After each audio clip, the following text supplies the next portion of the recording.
Hello friends, আজকে আমরা বানাচ্ছি ছানা ভাজা। তার জন্য আমরা 2 লিটার দুধের ছানাটাকে ভালো করে করে নিয়েছি। এবার আমরা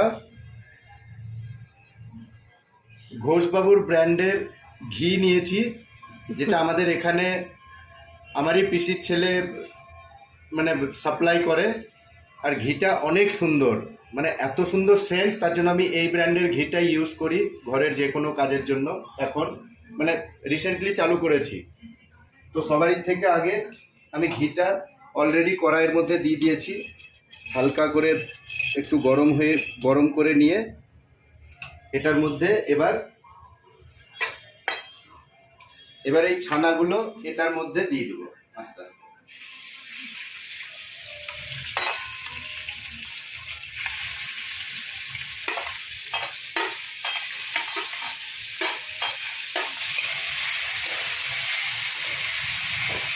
এবার ঘি দিয়ে ভালো করে এটাকে হালকা করে ভেজে নেব।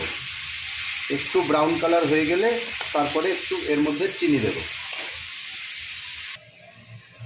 এবার আমরা পরিমাণ মতো এর মধ্যে চিনি দিয়ে দেব। ভাজা ভাজা হয়ে গিয়েছে।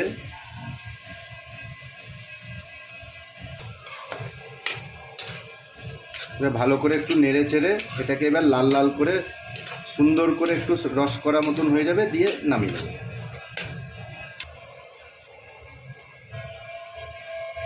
এবার এর মধ্যে দুটো মাত্র এলাচ দিয়ে দেবো, যাতে একটু ফ্লেভারটা আসে, ওটা সেন্টটা আসলে খুব ভালো লাগে।